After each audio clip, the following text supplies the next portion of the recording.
es alimentar al enemigo, es darle las armas al que va a luchar contra mí, que nadie nos había dicho que no se podía. Carlos Pérez Suárez, vicepresidente de Ventas y Marketing de Aribo. Somos marcas de impulso, marcas que no están en la lista de la compra. Tenemos que provocar que la venta se produzca. El que lucha por la marca y por meterse en la mente del consumidor tiene mucho más fácil salirse de la batalla del precio. Y la pandemia se lo cargó. Quise ir a todas las zonas a hablar personalmente con los equipos y decirles que el negocio se terminaba. Y esto fue muy doloroso. Bueno, pues bienvenidos a una edición más del Club de Gran Consumo. Y hoy, bueno, tenemos con una figura directiva que además representas una compañía durante muchos años, ya podría decirse que eres parte de la marca también, ¿no? Tenemos a Carlos Pérez Suárez de Aribo. Primero, muchas gracias por animarte y si me permites que te introduzca brevemente, ¿no? Para que, bueno, aunque después nos contarás un poco más sobre tu historia para que conozcan un poquito sobre ti. Vas a hacer casi 20 años en Aribo trabajando. Actualmente tu cargo es vicepresidente de Ventas y Marketing, aunque he visto que diriges 4 departamentos, digamos, de la compañía. Como digo, un background del sector gran consumo. Has trabajado en compañías, a ver si lo pronuncio bien, una de ellas, Wiggly, ¿no? Que sí. es difícil de pronunciar, Henkel, y luego también has estado, has estado en otras compañías y has estado también de 10 años hacia aquí dando clases en ESI como profesor asociado, que también me parece interesante, luego conversaremos sobre esa parte, ¿no? Antes de nada, de nuevo, muchas gracias por animarte y por dar un poco de estructura a estas charlas. Como siempre hacemos, se dividen en unas partes. Comenzaremos conversando sobre el mejor consejo que has recibido que te han dado, que nos pueda ser de utilidad a todos los demás. Como segunda parte, conoceremos más sobre tu historia, quién es Carlos, por qué ha caído por aquí en esto del gran consumo. Tercer punto, para los que aguanten aquí, ya sabéis, la pregunta de siempre, la pregunta esperada, ¿no? Horquillas salariales. Hablamos de horquillas salariales en cargos como el tuyo de gran consumo, ¿no? 4, ¿qué casos de éxito o de fracaso has podido experimentar a lo largo de tu carrera que te hayan marcado, ¿no? Y que te hayan llevado pues, a la posición de éxito que hoy en día tienes? Y 5, ¿cuál es tu visión del futuro de gran consumo, ¿no? Sobre todo con los tiempos que nos movemos, pues entender cómo lo ves tú, que sé que bolas mágicas no tiene nadie, es difícil, pero entender cuál es tu visión, ¿no? Y por último, ¿a quién te gustaría ver por estas charlas? Si es que tienes a alguien en mente a quien le lanzas el recado, ¿no? Pero bueno, comenzamos. Oye, empezamos con el consejo, ¿no? ¿Algún consejo que te haya marcado, que hayas recibido y que haya sido determinante para ti, ¿no? Pues bueno, lo primero, Ivonne, muchas gracias por la invitación, que creo que será un placer y será divertido que charlemos y que conozcamos un poco más, o que alguien se interese en conocer algo más sobre mí, puede ser chulo. Consejo, pues no te voy a dar un consejo clásico, sino un consejo que me tomé de una charla que escuché hace unos cuantos años de un antiguo jugador de básquet, que es Jordi Villacampa. Ajá. A mí me gusta mucho el básquet y lo he seguido de toda la vida. Y bueno, en un evento, en un foro directivo, tuvimos una conferencia de Jordi y él dijo una cosa. Espera, antes de continuar, permíteme que te presente en un minuto el Club de Gran Consumo. Somos el podcast número 1 de gran consumo en habla hispana. Aquí conversamos con los líderes que están transformando las empresas para conocer a la persona que hay detrás del directivo y además hacerlo sin tapujos. Aprenderemos de sus historias, de sus decisiones, sus fracasos, sus éxitos y todos esos temas que en definitiva nadie se anima a contar en una entrevista más formal. Además, a través del club te conectamos con una red exclusiva de personas donde vas a encontrar directivos, headhunters y en definitiva profesionales que comparten tus mismos retos y ambiciones para que construyas tus propias relaciones y multipliques tus oportunidades. Así que si te interesa, ya sabes, suscríbete, dale like a este vídeo por favor y entra en www.elclubdeGranConsumo.com para comenzar a formar parte ya de esta familia. Seguimos con el vídeo. Dijo, pensad cómo un equipo pequeño de una ciudad pequeña como Badalona llegó a ser campeón de Europa en el 94 y cómo además habíamos estado rozando el conseguir el campeonato ya incluso desde un par de años atrás. ¿Cómo nosotros conseguimos hacer eso? Y nos dijo, os voy a dar la clave del éxito que nosotros tuvimos para conseguir eso, que fue ni más ni menos que trabajo en equipo. Entonces nos dio lo que él dijo que eran los 4 componentes básicos para conseguir el éxito en el trabajo en equipo. Yo escuché muy atentamente porque la cosa me llamaba directamente. Y él dijo 4 cosas. Primero, sentido de pertenencia. Que te importe dónde estás, que no sea lo mismo estar aquí que en otro sitio y que sientas la camiseta. Después, compromiso. Compromiso para él significaba que tus acciones importan no solo para ti, sino para los demás, porque lo que haces y lo que no haces tiene un impacto en el resto. Si dejas de hacer algo, el otro de tu lado tiene que hacer más. Y si tú haces lo que toca, el de al lado lo tiene más fácil para cumplir con su parte. Tercero, dijo capacidad de adaptación, o sea, ser capaces de entender el entorno, las circunstancias y adaptar nuestro comportamiento, nuestras acciones, nuestro juego, en aquel caso, a lo que está pasando. Y el cuarto componente dijo inconformismo. No nos podemos conformar, tenemos que tener hambre, tenemos que querer ganar, no podemos ser conformistas. Y yo escuché esto y dije, wow, esto no es un consejo o una charla para un jugador, para un equipo de baloncesto. Esto me sirve para el trabajo en la vida diaria de un equipo en la empresa. Entonces, se me quedó muy grabado y esos 4 componentes yo los he ido explicando siempre a los equipos de trabajo que he tenido y les he ido intentando hacer que estas 4 componentes las tuvieran siempre interiorizadas en su día a día y nos ha funcionado. La verdad es que yo agradezco mucho haber escuchado aquella charla porque esos 4 consejos llevados a nuestros equipos de trabajo a nivel empresa siempre nos han ido muy bien. Muy bien, muy bien. Oye, pues era interesante. Bueno, luego después te preguntaré también sobre pues, la larga trayectoria que llevas en la compañía y cómo pues, año tras año uno se motiva también, ¿no? para continuar en el negocio, ¿no? Y creo que bueno, pues esta charla puede ser parte de la respuesta, ¿no? Así que muy bien, pues interesante y gracias por compartirlo. Y comenzando pues ahora sobre la segunda parte, ¿no? Un poco entendiendo más de tu historia, desde donde quieras empezar, ¿no? Hay quien empieza en su nacimiento, hay quien en su graduación, hay quien en su primer empleo, ¿no? Pero ¿cómo que has terminado en el sector de gran consumo, ¿no? Porque al final has tenido una trayectoria en diferentes compañías y que te ha llevado también a permanecer tanto tiempo en la que estás, ¿no? Empezamos desde el inicio. Bueno, yo creo que la infancia la dejaremos aparte, vale. Porque ahí yo creo que nadie piensa en dedicarse al gran consumo, quieres otras cosas, pero sí que a partir de la época universitaria es cuando ya se empieza a modelar tu destino o hacia dónde quieres ir. Y yo al final acabé siendo un estudiante de empresariales y de marketing. Hice las 2 licenciaturas. Después de haber intentado algo que me pareció demasiado abstracto en su conjunto, que fue una ingeniería.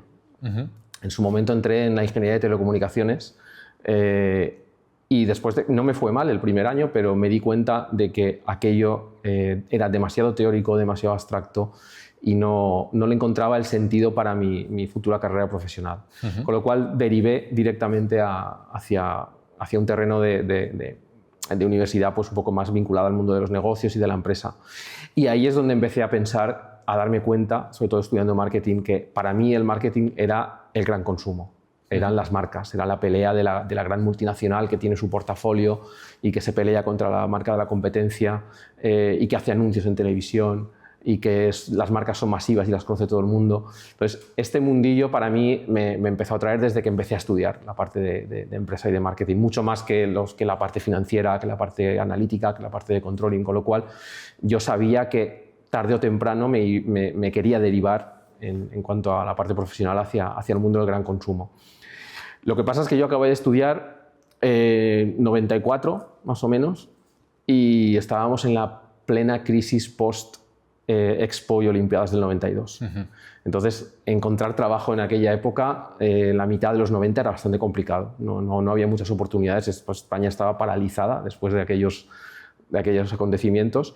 Pero bueno, yo seguí obviamente buscando trabajo. Y el mismo día, curiosamente, tuve 2 posibilidades. Una empresa de seguros y una empresa tecnológica. Y me decidí por la tecnológica, pensando que iba a ser más dinámico y menos, entre comillas, aburrido que la parte de los seguros. Vale. Y así fue. Con la vista atrás, ¿qué tal con esa decisión? Contento. Contento porque si no quizá ahora estaría trabajando en un banco o en una empresa de seguros.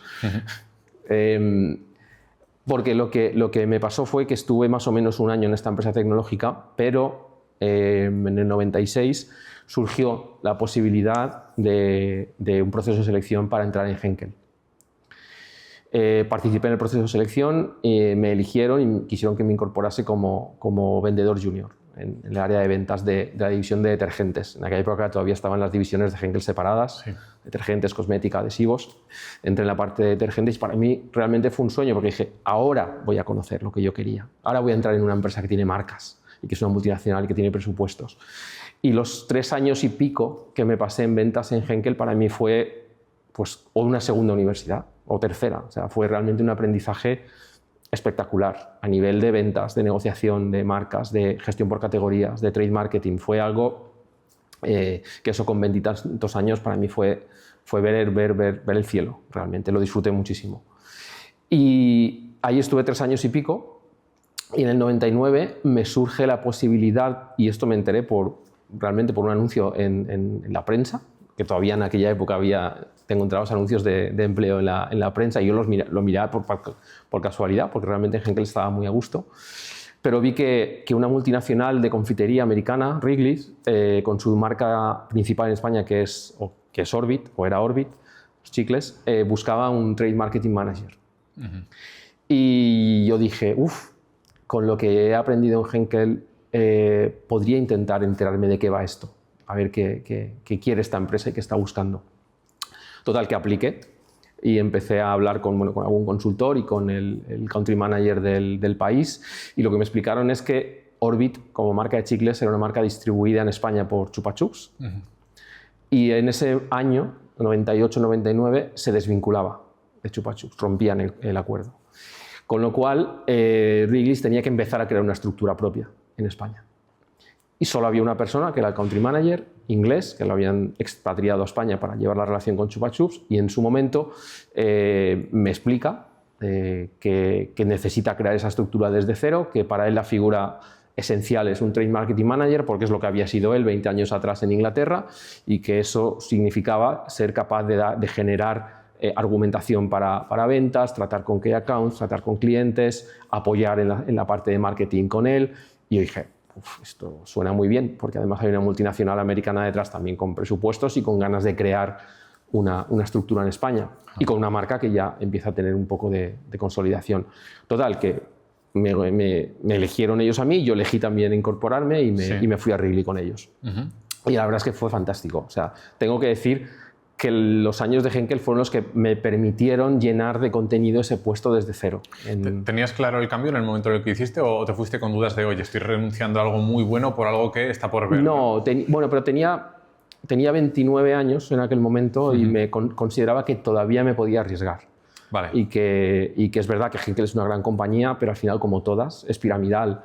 Y si quieres seguir subiendo, pues al final cada vez hay menos puestos más arriba. Entonces yo allí había pasado como vendedor junior, luego key account regional, luego key account, y llegó un punto que dije, oye, quizás esto es un salto más rápido y más bonito, porque aunque haya un gran respaldo detrás, en España la compañía no existe. Hay que crearlo, hay que construirla. Y eso fue muy bonito, fue muy chulo, realmente. Y nada, y así empezamos. ¿Y qué tal fue? Fantástico. O sea, mis años en Wrigley con la marca Orbit fueron también de un aprendizaje por tener que crear las cosas desde cero, por dar distribución, por la parte de visibilidad, por la parte de marketing, que también me involucré con el country manager, que lo disfruté muchísimo, muchísimo. Y lo que nos ocurrió es que Wrigley en su momento tuvo un afán de expansión hacia otras categorías, y empezó a pensar en cómo podía crecer inorgánicamente comprando empresas. Y hizo desde Chicago hicieron una prueba, luego hubo alguna más después, y compraron la división de confitería de Agrolimen, empresa de Barcelona, grupo de Barcelona, que tenían a Joico como división de confitería, con marcas muy icónicas en España de toda la vida, como Trex, como Boomer, como Solano, como Chimos, y se compró. Particularidad, claro, a nivel multinacional, Wrigley es mucho más grande que Joico, y era un ejercicio muy sencillo. La particularidad para nosotros es que Joico era española, con lo cual ellos como empresa española sí que eran más grandes que nosotros como filial de Wrigley en España. A nivel de estructura, a nivel de facturación era algo parecido, pero a nivel de estructura eran mucho más grandes. Entonces Wrigley lo que decide es que la oficina nacional de ventas y marketing que tenía para España, que estaba en Alicante, se cierra, y nos trasladamos a Barcelona, a la que era la oficina de Joico dentro del grupo Agrolimen. Y a mí en aquel momento, ya era el 2004, Wrigley me propone, oye, nos vamos de Alicante, nos vamos a Barcelona, queremos que vengas con nosotros y queremos que seas el director de Customer Marketing para toda la nueva empresa fusionada. O sea, ya no solo con Orbit, sino que vamos a integrar las marcas de Yoigo y vamos a hacer nuestro portafolio y vamos a hacer una empresa global de confitería para España y Portugal y te queremos allí. Y bueno, me lo pensé y... ¿Cuánto tiempo tenías para pensarlo? Bueno, unos cuantos meses, porque tuvimos unos cuantos meses en los que había lo clásico de las fusiones, que hay muchos rumores de qué va a pasar, qué no va a pasar. Y mi jefe, que es este señor que te digo, contaba conmigo, quería que viniese. Y yo la verdad es que quería seguir con mi trayectoria y mi carrera dentro de Wrigley y del gran consumo, porque pensando en quedarme en Alicante no había tantas oportunidades dentro del mundo del gran consumo. Seguía siendo joven, tenía 34 años en aquel momento, tenía una hija de 10 meses y mi mujer y yo con nuestra hija de 10 meses decidimos que sí, que la aventura era chula y que nos veníamos a Barcelona. Y nos vinimos a Barcelona. Esto fue en el 2004 y yo me incorporo a la nueva empresa fusionada como director de Customer Marketing. Empiezan a pasar, bueno, pasa el 2004, 2005, llega el 2006 y surge la posibilidad, o me llega a mí la posibilidad de que alguien en Haribo ha pensado que yo sería un buen candidato para incorporarme y ayudarles a desarrollar la marca en España, porque al final es una marca que en aquel momento, 20 años atrás, apenas existía. Hay una fábrica que es la que sigue existiendo en donde yo estoy, en Girona, pero es una fábrica que básicamente producía muchos productos a granel para el mercado local y mucho producto para las filiales de otros países. Y bueno, me proponen este cambio en el verano del 2006 y yo acepto. Dije, bueno, ¿Te contacta la misma compañía? ¿Viene a través de Headhunter? Sí, a través de la misma compañía, a través de contactos del sector, porque al final nos conocemos. La empresa, Haribo en aquel momento había quedado sin dirección general en España y parte del equipo directivo salió por cuestiones familiares y hubo que crear un equipo nuevo. Con lo cual, cuando me contactaron, también estuve hablando durante ese verano y el proyecto que me presentaban, pues la verdad es que fue bastante interesante. Lo veía un poco como el Wrigley del año 99, volverlo a empezar con otra... Solo que aquí no tenías la misma edad y tu hija ya era más mayor, ¿no? Con lo cual los cambios cada vez te los piensas más, entiendo, ¿no? Sí, pero este aún lo estuve dispuesto a hacerlo. Wrigley había entrado también en una espiral un poco compleja en aquel momento. De hecho, acabó siendo comprada por Mars 2 años después, porque la expansión a negocios fuera del chicle había causado que los márgenes de las distintas categorías de producto eran diferentes, el valor en bolsa bajó, con lo cual para Mars luego fue mucho más fácil acometer la compra de Wrigley. Entonces, yo viendo la dinámica en la que la compañía estaba, la verdad es que preferí pasar a una empresa familiar alemana y volver a tratar de crear un proyecto desde cero, más desde cero. Con lo cual, en octubre, después de hablar durante ese verano, en octubre del 6, me incorporo a Haribo. Y aquí en Haribo, pues, bueno, he estado desempeñando labores en distintas áreas. He hecho ventas en el canal moderno, he hecho trade marketing. ¿Empezaste haciendo las ventas? O sea, ¿lo primero que te ofrecieron fue trabajar en ventas? Ventas, sí. Me ofreció el que fue y es mi jefe, que es alemán. Me ofreció dirigir la parte de ventas del canal moderno y la parte de trade marketing. ¿Vale? Porque al final estaban como empezaste en Wrigley, ¿no? Entonces, más o menos. Y bueno, el reto me hizo gracia en aquel momento. Y la verdad es que Haribo en aquel momento no tenía notoriedad en España como marca. Ahora parece un poco difícil de explicar, pero en aquel momento no nos conocía nadie como marca. El volumen de ventas también era bastante pequeño. Lo que se vendía iba sobre todo al canal Impulso y a granel. Entonces estaba todo por hacer. Había una oportunidad de llenar un hueco en una categoría y ponerle nombre a ese segmento de producto, a todo el mundo del caramelo blando, de la chuche, que no lo tenía. Cambiar los hábitos de compra y de consumo, generar notoriedad para la marca y multiplicar el volumen de ventas como así hicimos, haciendo crecer la categoría. Y bueno, eso ha sido el empeño que pusimos desde 20 años atrás.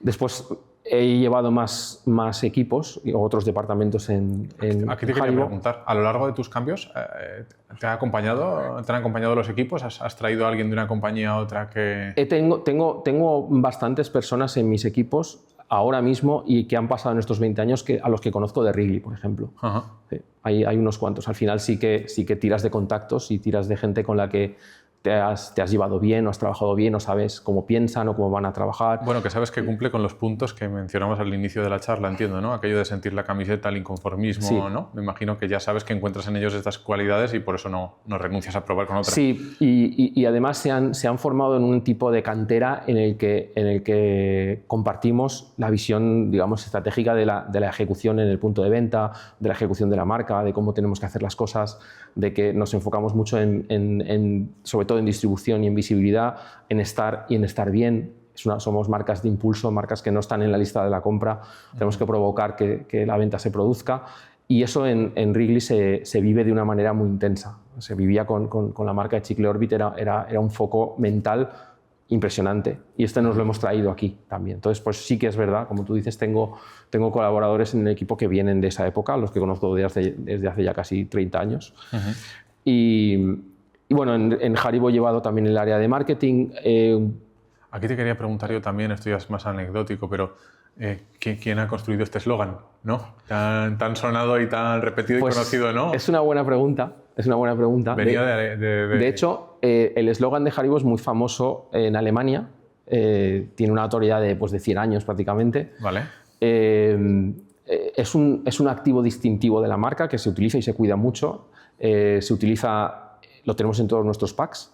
Está en todos nuestros anuncios, también con su música y con su jingle cantado. Es que viene con música, ¿no? Cuando lo pronuncias se recuerda con música, ¿no? Entonces, de hecho, una de mis primeras tareas, no solo mía, sino con el equipo que estábamos en Haribo entre el 2006 y 2007, fue darnos cuenta de que en España no se estaba utilizando un eslogan como se hacía en Alemania o en otros países. Y entre nosotros y con la ayuda de una agencia creamos el actual. Uh-huh. Creo que llegamos a un punto divertido en cuanto a cumplir con el posicionamiento de la marca y es el que hemos estado poniendo en toda nuestra comunicación, todos nuestros spots, con nuestra música, en todos nuestros packs. Y claro, de esto hace ya 19 años. En aquel momento decíamos, bueno, pues vamos a ver cómo construimos esto. Sí. Y claro, 19 años después ya conocemos a gente que lo conoce desde niño. Y que lo está cantando y que lo tiene en la cabeza muy metido desde muy pequeños. Claro. Y eso es bonito al final, el ver eso, esa notoriedad que nos dicen los trackings que hacemos de notoriedad de marca, de top of mind, de conocimiento de los elementos de branding como nuestros logos, nuestra mascota, nuestro jingle, están altísimos, con lo cual ahí estamos muy contentos. Más o menos en medio de este periodo también, en un momento dado, Portugal estaba separado del negocio de España y me dieron la responsabilidad de llevar Portugal directamente sobre toda la responsabilidad del país, que es mucho más pequeño que España. Y ¿tuviste que trasladar tu residencia? ¿O no. Portugal se consideró como un trozo más de España, como una región al oeste. Tengo un equipo allí, directamente portugueses, y que reportan a mí igual que reporte al resto del equipo de España. Y de hecho, las reuniones son conjuntas y hacemos todo de manera única. Vale.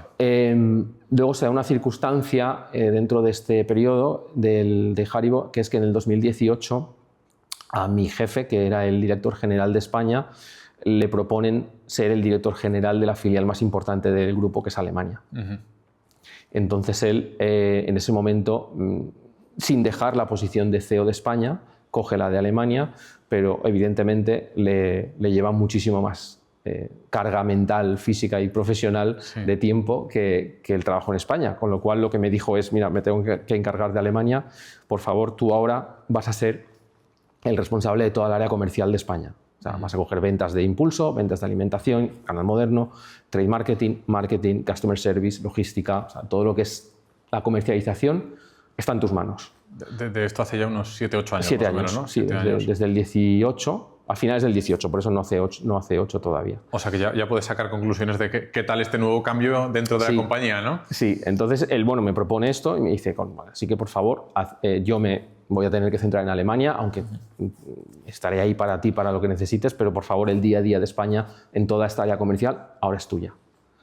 Y yo, como me gusta cada vez tener más retos y más responsabilidad, pues le acepté, le dije que sí y que le ayudaría en todo lo que pudiera. Y ahí estamos. Ese es el puesto que tengo ahora y que sigo desempeñando, en el cual por el medio nos han pasado muchas cosas interesantes, como la pandemia, que nos hizo una disrupción de negocio muy importante. Claro. Después vienen los años de la gran inflación. Así que ha sido nada para aburrirse, Sí. ya te puedo decir. Habéis vivido la demonización también del azúcar, ¿no? Que ha ido increciendo, digamos, ¿no? Que entiendo que todo esto al canal Impulso le ha tenido que afectar de alguna manera, ¿no? Está afectando a la alimentación en general, pero no tanto a nuestra categoría, porque en nuestra categoría ya se sabe que son productos de azúcar o hechos a base de azúcar y que al final son productos indulgentes, productos esporádicos y que sabes de qué están compuestos y que te lo tomas con todo conocimiento y cuando quieres y cuando te apetece y de manera bastante esporádica. No es lo mismo que el clásico producto que estás utilizando o consumiendo cada día en tu desayuno, en tu merienda, en tu comida, en tu cena y que a lo mejor tiene una cantidad de azúcar oculto o no oculto, pero que te puede llegar a resultar demasiado. Pero en realidad el consumo de nuestros productos es bastante ligado no a la rutina, sino a la indulgencia esporádica. Vale. Por eso no ha afectado tanto.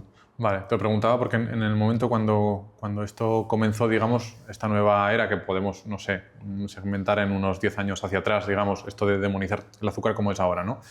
A mí me pilló en la categoría de dulces y desayunos, trabajando en un fabricante, y claro, yo veía la tendencia y la inercia que esto tomaba y ponía, por lo menos desde mi punto de vista en aquel momento, y luego así ha sido, pues el negocio en peligro en ciertas áreas o en ciertos productos, ¿no?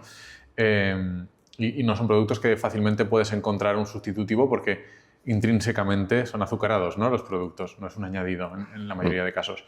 Entonces, claro, yo veía que había cierta dificultad y sin embargo, corrígeme si me equivoco, pero tú año tras año en la compañía pues vais cosechando éxitos o por lo menos desde fuera se ve en cuanto a conocimiento de marca, no tengo las facturaciones anuales ahora en mente, pero en cuanto a conocimiento de marca, Aribo ha ido a más, ¿no?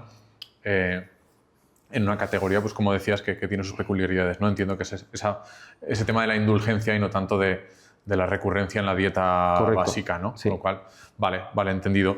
Y una pregunta de este último resumen, de estos últimos casi 20 años que han pasado así rápido en esta charla, ¿no? Pero, ¿qué ha tenido Aribo que ha hecho que estés casi 20 años, ¿no? Porque anteriormente vemos que eres una persona inquieta, que le gustan los retos, que no tiene miedo a cambiar de proyecto, de residencia, así tenga una hija, ¿no? Algo ha tenido, algo has encontrado de rock and roll dentro de la compañía, ¿no? Que te ha hecho permanecer. Pues mira, sobre todo, esto a veces lo he pensado muchas veces, el Haribo al que yo me incorporé en el año 2006 y el de hoy son empresas diferentes, tanto en España como incluso a nivel global, como a nivel corporativo.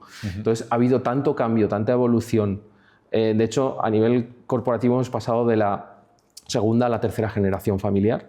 Esta tercera generación familiar ha traído también muchos cambios, mucha profesionalización, mucha estructura global, mucho cambio de procesos. Hemos evolucionado de una manera bestial. O sea, somos otra empresa. Y a nivel España lo mismo. Me incorporé a una empresa con una marca desconocida prácticamente en España, con una facturación todavía pequeña, vendiendo a granel. Y lo que hemos creado de ser capaces de ese granel de las tiendas de chuches o de las tiendas del cine de toda la vida, llevárnoslo a los lineales de los supers y de los hipers en una bolsa donde replicamos esa compra que te gusta hacer de pick and mix y la tienes en una bolsa. Llevar esas bolsas también a una distribución del canal tradicional, del canal Impulso, muchísimo más amplia de la que teníamos antes. Ser capaces de que el canal de retail, de alimentación, incluso de no alimentación, entienda que nuestros productos le aportan ventas adicionales y con un margen muy interesante. Eso nos ha llevado a tener unos niveles de cambio de procesos, de organización de la marca, que para mí, o sea, los retos han ido sucediendo año tras año porque cada año era diferente del anterior. Y aquí una pregunta ya, quizá más curiosidad, ¿no? No es tanto sobre la carrera profesional, pero ¿cómo convences a un retailer que tan caro tiene el metro cuadrado y tan demandado, ¿no? de que en vez de tener un facing vas a poner un mueble, ¿no? ¿Cómo empieza esta negociación, no? O sea, eso sí que ha sido un hito, entiendo. Esto fue muy interesante. Esto fue muy interesante, sí, la verdad. Porque esto nace sobre todo en la época... Bueno, te he comentado que yo me incorporé en el 2006. En el 2007, a principios del 2007, hicimos un estudio de consumidor, porque claro, yo venía del mundo de los chicles, caramelos duros, etc. No tenía tanto conocimiento del mundo de la chucha y del caramelo blando, y ese estudio de consumidor nos dijo algo que yo creo que también intuitivamente todos sabemos, y es que las chuches nos gusta comprarlas a granel.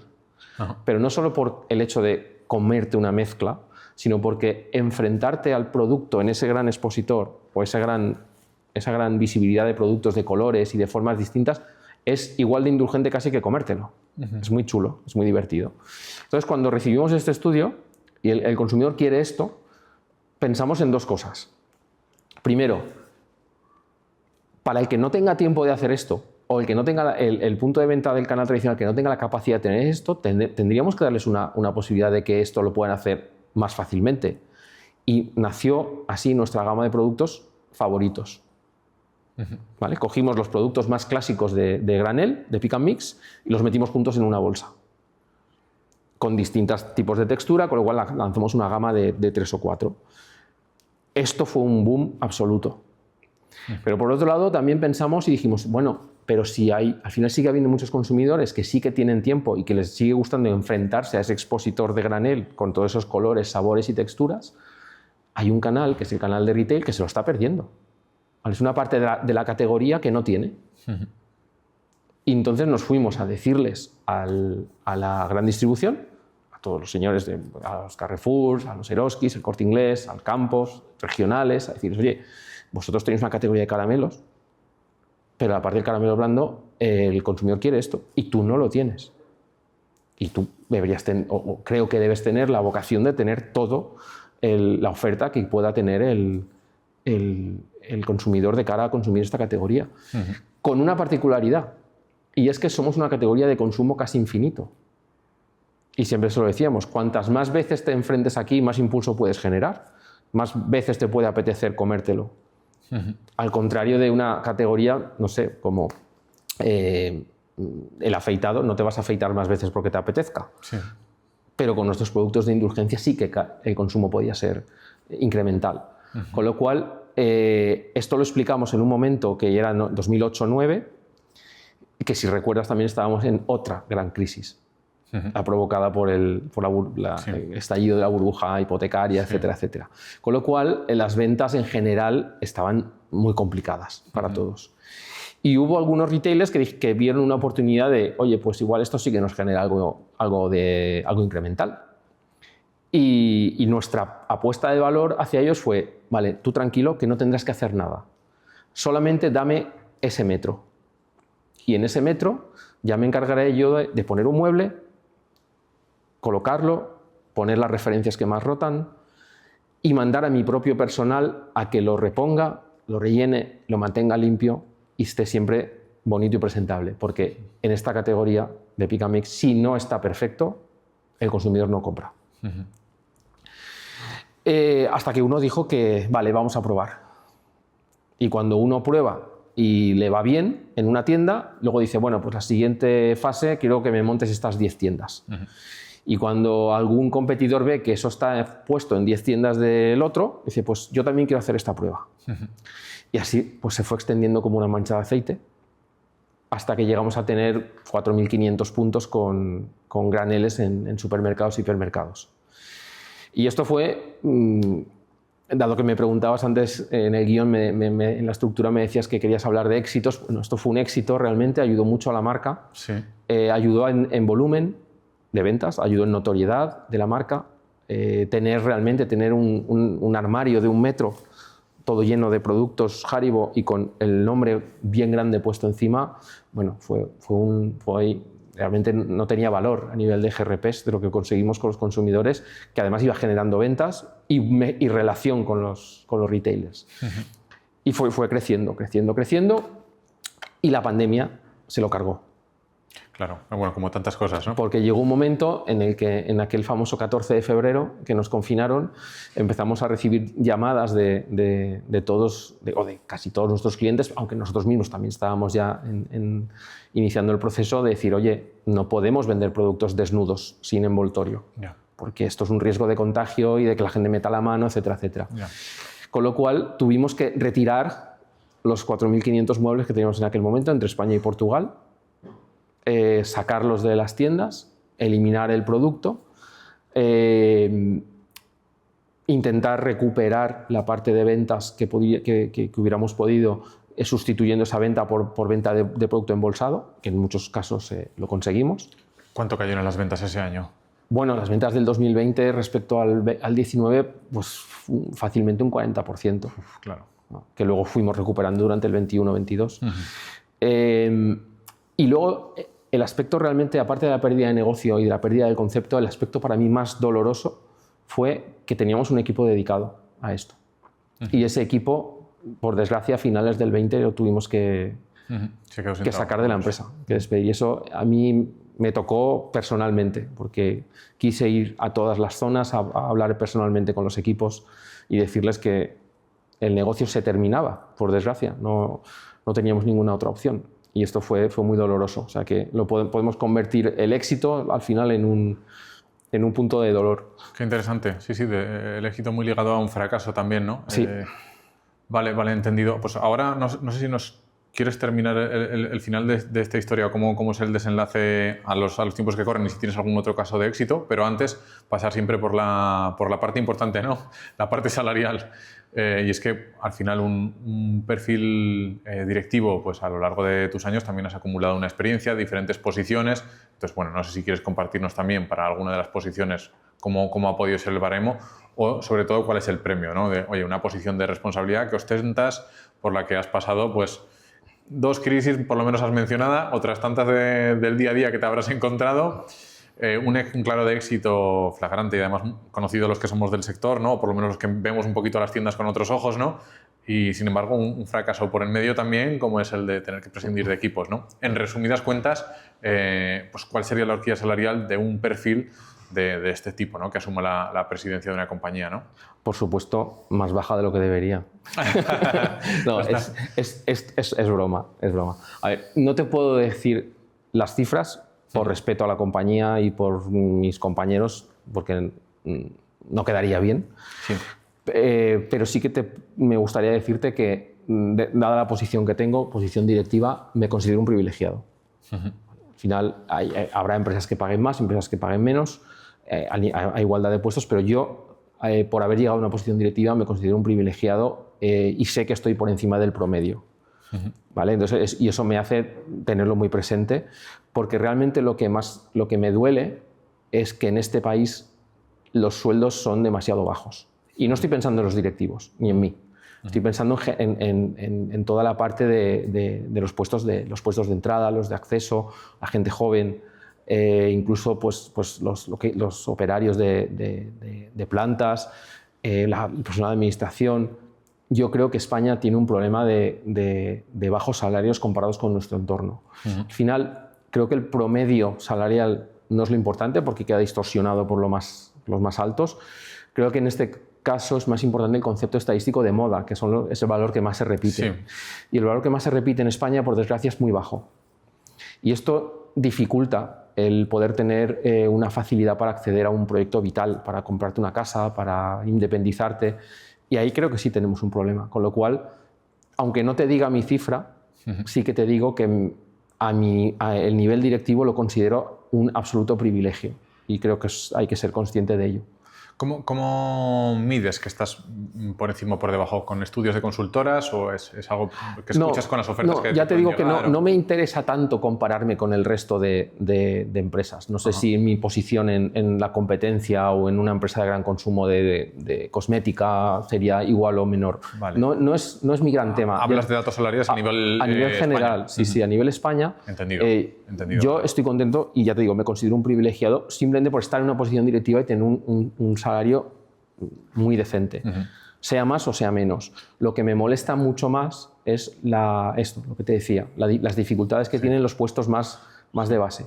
Vale, vale. Bueno, todo esto tenía o ha tenido justificación durante un tiempo, digamos, porque también el coste de vida o el residir en España y adquirir ciertos servicios o productos, pues era algo razonable dentro de las horquillas salariales que había, y estoy hablando yo de pues, finales de los 90, principios de los 2000, ¿no? Donde bueno, los salarios no están tan mal versus el nivel de vida que había, y digamos que además el Estado cubría una serie de servicios que también se daban, entre comillas, bien, ¿no? Quiero decir que todo ha ido en decadencia, excepto el coste de estos servicios o el coste de estos productos, ¿no? Que ha ido increciendo. Es que ha cambiado mucho, sí. Entonces, todavía peor ahora y todavía más privilegiado tú en esta posición, ¿no? Sí. Pero bueno, sin entrar en temas confidenciales, entonces sí me interesaría saber cómo termina esta historia, ¿no? Esta parte de los muebles y del equipo, digamos, de Field Sales o el equipo de los muebles. ¿Cómo ¿Ha vuelto alguno a la compañía después? ¿Se ha generado más negocio? Bueno, tengo que decirte también que algunos se quedaron. Sí, vale. ¿Vale? Porque pudimos reconvertirlos en gestores de punto de venta, no de cuidado de pick and mix, pero sí de la negociación de visibilidad de nuestros productos embolsados. Vale. O sea, que tenemos a muchos de ellos están con nosotros, pero sí que hubo una reducción muy importante de personal que fue muy, muy dolorosa. Y lo que pasó con los clientes de la gran distribución con los que trabajábamos pick and mix es que muchos de ellos tenían unas ventas importantes en la categoría por esta línea, y para no perderla lo que hicimos es generar espacios adicionales para la marca con bolsas pequeñas que en el fondo pudieran asemejarse a algo parecido a comprar productos a granel o productos en pick and mix. Ahora mismo aquello está más que compensado. O sea, la venta que perdimos en el 2020 a eliminar esta línea la hemos recuperado con creces en la parte de embolsados. O sea que acá fue muy duro, pero ahora más o menos con los años lo hemos conseguido recuperar. Cuando vives un momento así como compañía, con una caída de las ventas importante, pero además una parte del negocio estratégica, ¿no? Como puede ser esa posición con el mueble y demás, hubo quien salió de la compañía y dijo, uy, yo veo que esto toma unos derroteros que no me interesan, abandono el barco, ¿no? No, que va. Además tenemos unos equipos muy, muy duraderos. O sea, en nuestra empresa llevamos todos muchos años. Yo llevo casi 20 y hay gente más veterana que yo. Y luego dentro de los equipos comerciales lo mismo. O sea, a veces hemos hecho algún tipo de reunión interna o de formaciones o de liderazgo, este tipo de cosas, y los propios consultores se quedan sorprendidos de decir, bueno, es que el que menos lleva aquí lleva 10 años. Y es un caso un poco sorprendente en este caso. Vale, ¿y cuál crees que es la clave, si se puede sintetizar de alguna manera, ¿no? ¿Cuál es el punto que hace que, oye, que en un sector que es muy dinámico como el gran consumo, además, de hecho, bueno, dice Nacho González que el principal problema que hay ahora mismo es el absentismo, ¿no? Dentro del sector. Sí, se lo he escuchado, sí. Yo le añadiría también el de la rotación, ¿no? No estoy con estadísticas en la mano, pero creo que hay compañías que tienen mucha rotación, y de hecho hay nombres que conocemos todos de compañías del sector que, vamos, la rotación es día sí día también, ¿no? En un sector tan dinámico en el que, oye, pues todos tenéis una cierta antigüedad, eso es que hay algo que la compañía ofrece que gusta también al empleado. Yo creo que influye mucho que somos una empresa todavía, aunque sea multinacional, es familiar. La empresa familiar busca el trabajo a largo plazo, apoyado en unos valores que son compartidos por la mayoría de las personas. Todos nos conocemos desde hace muchos años, para lo bueno y para lo malo. Y yo creo que esto es lo que está influyendo más. Totalmente de acuerdo. Fíjate, yo he trabajado en las dos vertientes, ¿no? Y al final me he quedado con empresas familiares precisamente por este motivo, pero sobre todo me sentía muy identificado con lo que decías al principio, con la parte de sentir la camiseta. Es decir, pero bajo mi punto de vista es todo lo que hago en la vida, necesito sentir la camiseta, si no, no lo hago. ¿Qué propósito tiene lo que estoy haciendo yo? Si no, ¿para qué? Efectivamente, evidentemente, a todos nos tocan momentos en los que, bueno, quizá no sientes la camiseta, pero te toca pagar impuestos, por ejemplo, aunque no sientas la camiseta en ese momento. Es una obligación también, no solo una responsabilidad, ¿no?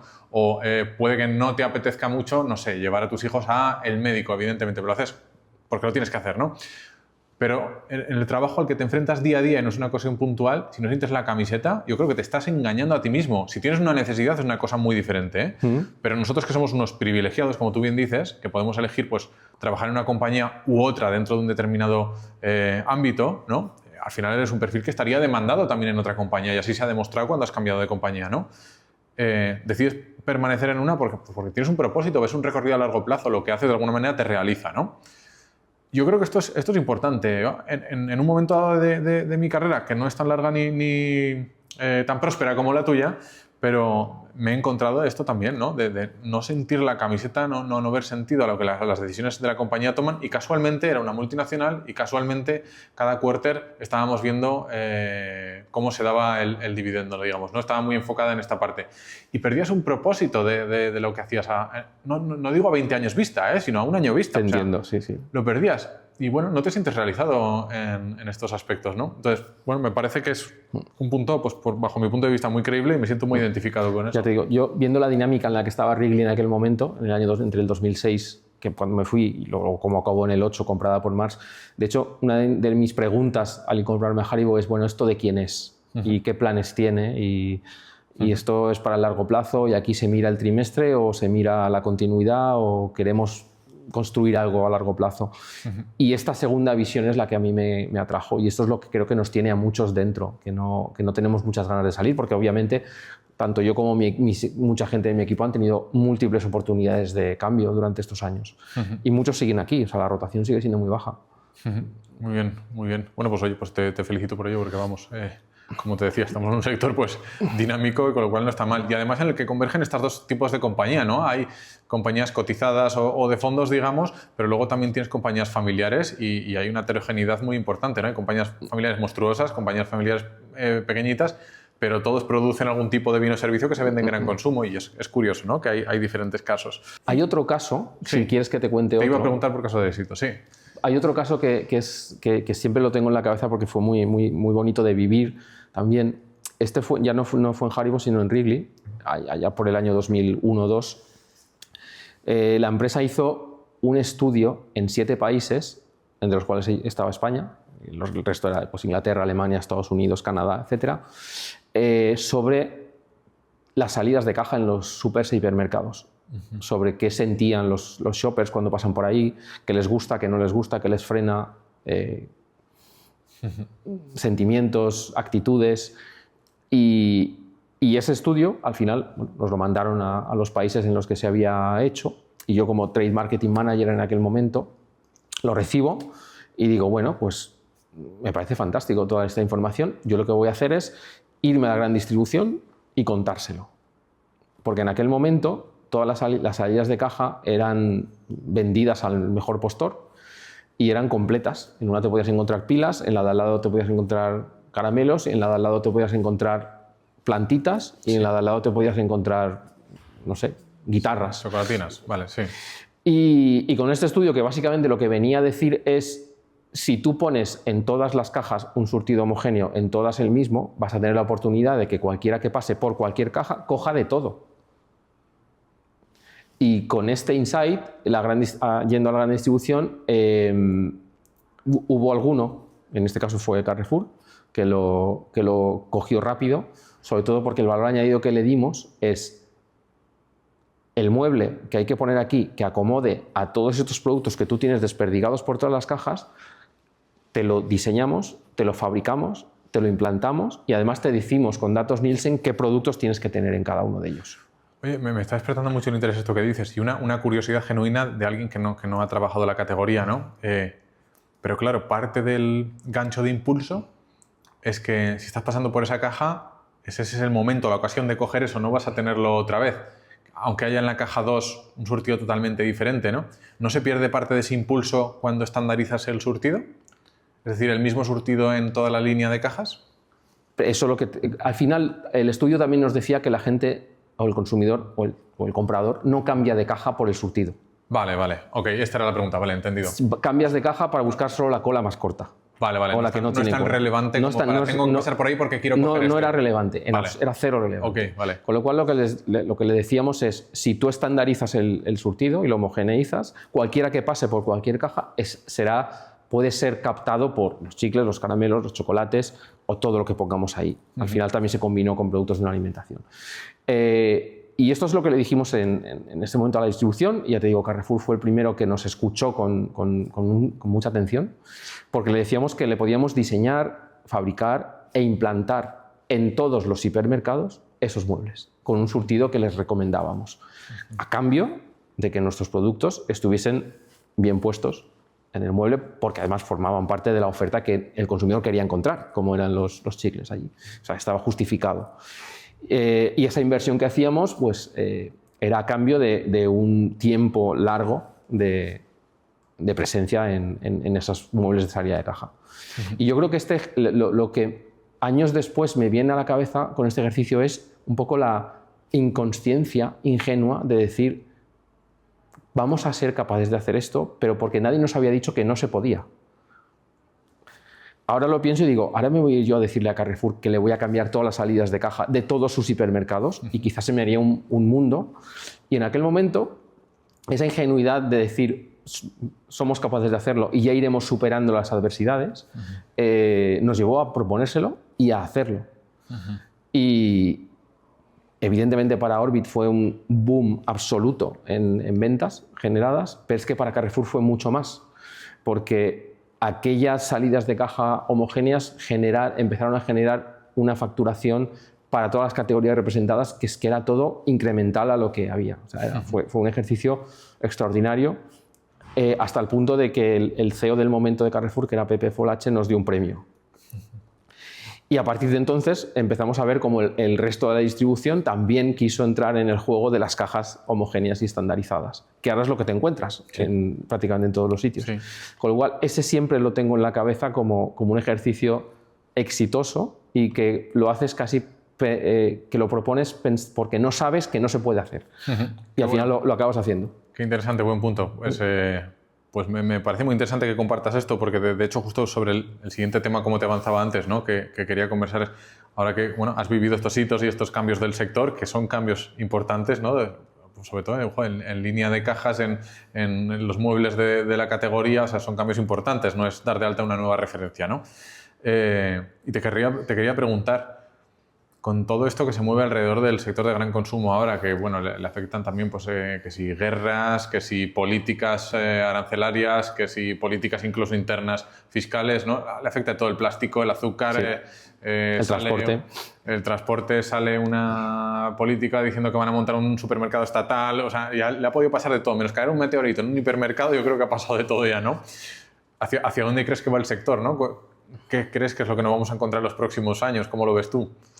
Bueno, hemos pasado, lo más reciente son los años de la inflación, que entre sobre todo 22 y 23, bueno, ha sido algo que yo no había vivido nunca, cuando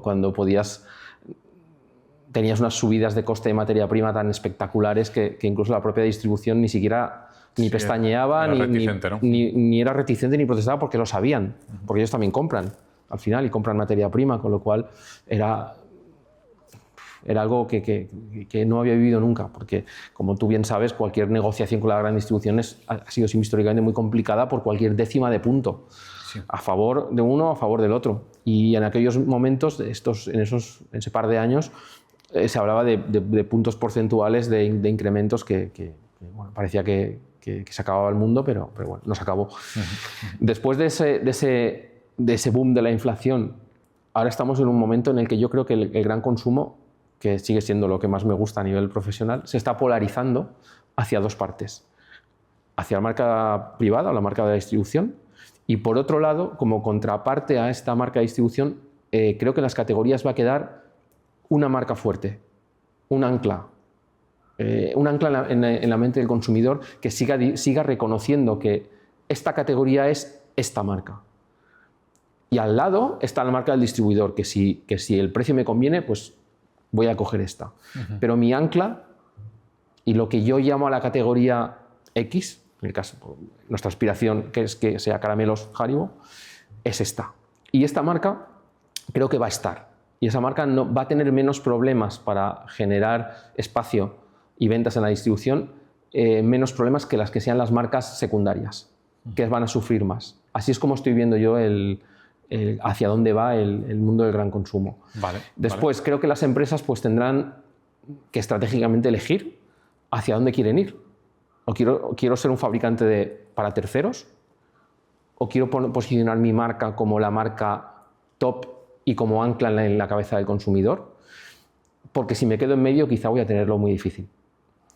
Yo soy un ferviente partidario de la primera opción, de la de ser el ancla y ser la marca presente en la cabeza del consumidor. Y te digo por qué. El que fabrica la marca para el tercero su gran ventaja o su única ventaja acaba siendo el precio. Sí. Porque la calidad, aunque hablemos mucho de ella, creo que es como el valor en la mili, se supone. O sea, no te van a cambiar por calidad porque la calidad la van a tener todos. Te pueden cambiar por precio. Y es una batalla muy complicada. El que lucha por la marca y por meterse en la mente del consumidor tiene mucho más fácil salirse de la batalla del precio. Entonces, creo que nuestra ecuación pasa por ir hacia ser esa marca más que ser ese fabricante del otro lado del lineal, digamos. Y creo que los tiros van a ir por aquí, en gran consumo. Luego, en la parte más digamos conceptual también, y lo estamos viendo en lo que pasa en los supers últimamente, creo que cada vez más los productos están cada vez más elaborados y más procesados, de forma que en casa tengas que hacer menos. Sí. Nuestro producto es distinto porque al final ya es un producto elaborado que te compras los caramelos y te los comes. Pero en otro tipo de categorías, quizá en vez de comprar un paquete de arroz, un paquete de pasta, acabarás comprando esa pasta o ese arroz ya preparado, ya hecho, cocinado en una receta. De forma que en casa vamos a trabajar menos y quizá cuando lo hagamos será por placer y será en el fin de semana porque estemos con amigos o con la familia. Con lo cual creo que los supermercados están dando ese paso de ser cada vez elaboradores, más que solo vendedores de productos de categorías. Vale, entendido. Pues muy interesante conocer tu punto de vista, sobre todo cuando mencionabas los argumentos de por qué posicionarte en este sector en el que crees que va hacia la concentración de marcas, ¿no? O desaparición de muchas de ellas y concentración de líderes de categoría, porque elegías en posicionarte a uno de ellos, ¿no? Me parece interesante y creo que es así, creo que es parte del harakiri que muchas compañías llevan haciéndose muchos años en el sector, que es, oye, estoy alimentando lo que me está quitando a mí mi plato de comida, ¿no? Siempre lo he dicho, además creo que si eres fabricante de marca para terceros, que evidentemente es una estrategia perfectamente respetable. Sí. Nosotros no lo hacemos y yo no lo haría tampoco si la empresa fuese mía al 100%, porque ya te digo, creo que eso es alimentar al enemigo. Creo que es darle las armas al que va a luchar contra mí. Entonces, entiendo que al final va a haber alguien que se las dé, pero no seré yo. Pero es pan para hoy. ¿Y qué piensan muchas compañías cotizadas, ¿no? Que quizá puede tener una relación esto también, ¿no? Entre, oye, compañías que ven más el corto plazo, yo, mira, entro en Mercadona, pego un pelotazo en ventas, buenísimo, si me interesa este volumen, me viene de maravilla para producir a un mejor coste unitario lo que ya comercializo con margen bajo mi marca, ¿no? Que es, bueno, yo creo que es el caso que... Pero estás fabricando a tu enemigo. Pero le estás dando exactamente... Yo, si puedes mirar más a largo plazo, prefiero que esas capacidades de producción se intenten llevar hacia la comercialización en otros territorios, por ejemplo. Sí. Es más complicado y es más largo, pero creo que es más saludable a largo plazo. Entendido. Muy bien. Está bien que hay una parte de marca de distribuidor que, bueno, pues que está mejorando, digamos, en cuanto a packaging, comunicación, empieza a ser más blanca, no tanto marca blanca, digamos, ya empieza a ser una marca. Todo eso por verle el lado positivo a toda esta tendencia, pero lo cierto y el lado negativo que le veo es que a mí también me atrajo del gran consumo toda esa parte, todo ese glamour de las marcas, toda esa presencia de las marcas bueno, bajo la que yo he crecido, ¿no? Digamos, o con la que me he criado, ¿no? Y ir al supermercado era una fiesta, ¿no? El poder elegir, sobre todo los grandes hipers. Mi época de niñez era el boom de los grandes hipermercados y poder ir el fin de semana a un hipermercado y elegir entre 20 opciones y ver las innovaciones, el nuevo producto, el nuevo packaging, que regalan un vaso, que no... O sea, para mí era un parque de atracciones, ¿no? Yo he crecido con esto y es lo que me ha traído a mí del sector, ¿no? En cierto modo, todo esto se está perdiendo. Las tiendas se reducen a surtido corto, convenience, pequeñas, mucha marca del distribuidor. Bueno, son los tiempos que corren, ahí toca adaptarse, pero es cierto que bueno, es una lástima que todas esas grandes marcas que lo han hecho pues muy bien, a la mayoría durante muchos años, ahora se vean absorbidas precisamente por las políticas que han tomado en los últimos, ¿no? Correcto. Pero bueno, es muy interesante tu opinión, gracias por compartirla. Y ya por último, terminando, ¿no? ¿A quién te gustaría lanzarle el dardo, ¿no? ¿A quién te gustaría ver por estas charlas? Interesante. Pues pensando en ello, sí que hay una persona que me gustaría ver por aquí, que creo que puede aportar cosas interesantes. Su trabajo está relacionado con gran consumo también, pero no tanto desde la venta, sino como proveedor. Ajá. Porque es una persona que además es muy amigo mío desde hace muchos años, que es Rafael Brotons, y él es el CEO de ITC Packaging. que es una empresa de packaging, que al final es algo que necesitamos todos los del gran consumo, Sí. de cualquier tipo de producto, sean en envases flexibles, rígidos, plásticos, papel, de cualquier tipo. Entonces, es una empresa que al final está muy vinculada con el gran consumo porque nos suministra pues, prácticamente a todos. ¿A todos? Y tiene Vale. que estar muy al tanto de las tendencias, de lo que pasa con el plástico, con los materiales, con el medio ambiente, con las regulaciones. Y por eso creo que una charla contigo puede ser interesante. Muy interesante. Oye, pues una perspectiva diferente que también aporta. Muy bien, entendido. Pues cogido el testigo. Me alegro. Muy bien. Oye, decirte que muchas gracias, que ha sido un placer y gracias sobre todo por compartirnos la experiencia. Lo mismo, Ivonne, un placer. Muy bien. divertido. Bien.